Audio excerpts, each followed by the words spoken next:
Let's take a look at the difference between writing a document versus making a presentation in business. Writing a document and delivering a report both require you to 1. Research your topic, 2. Plan your organization, and 3. Choose your language and visuals carefully. There are, nevertheless, some fundamental differences between these two ways of communicating in the world of work. When you make a presentation, you must focus on these additional items: your appearance, how you dress, stand, move, and gesture; your delivery, whether you can be heard, your tone of voice, and whether you sound confident or nervous; the complexity of your subject. Your talk must be informative, yet concisely and easily understood in the first and likely the only time your audience hears it; the amount of time you've been allotted; and your audience's attention span, usually not more than 15 or 20 minutes. Presentations in the workplace are about getting things done. If you're familiar with the standards of business writing, that will sound familiar, as business writing and speaking share the same fundamental elements. Here are some presentations you can expect to make frequently before different audiences in the world of work. Presentations for your customers or your clients. Sales appeals stressing how and why your company's products or services meet the listener's needs. Scenarios about why your company is better than the competition. Demonstrations of your products or services, and tours of a company facility. For your boss, like a progress or a status report on how a project is going, an assessment of your job accomplishments, a justification of a budget, your own position, or your department and division, as well as a summary or of a conference or a meeting that you attended.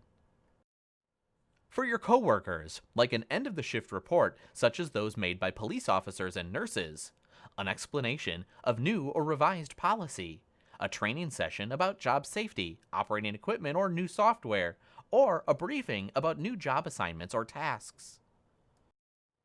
For community leaders or groups, like appeals before elected officials, an explanation of your group's decision or activity, and an update on completing a public works project.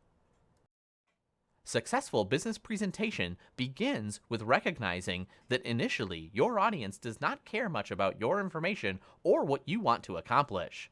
The reality is, your audience cares about how your information affects them. Informal presentations usually last between 10 and 15 minutes and are given to a small group of coworkers and possibly to your boss.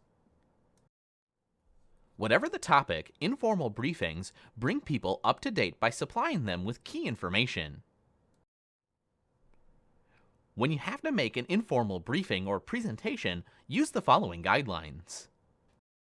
First, prepare. Though your talk is short, never speak off the cuff. Do some research, like speaking with your boss and your team members, reviewing procedures, and so on. Next, describe your main points.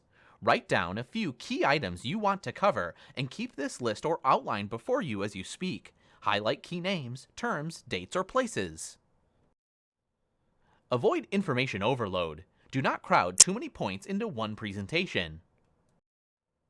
Be highly focused. Include only relevant examples that your audience can easily apply to solve a particular problem or clarify a work-related issue. Your audience may be on a strict timetable and have obligations to fulfill later in the day, so be concise. Stay positive. Even when you have unpleasant news to impart, like a project delay, resist blaming or lecturing your audience. Instead, concentrate on the positive steps needed to resolve the problem. Don't overwhelm your listeners with visuals. Target only 2 or 3 main points to illustrate. Be sure to allow time at the end of your briefing for questions, comments, and suggestions. Thank listeners for their time and cooperation. Be prepared to make creative and captivating informal business presentations.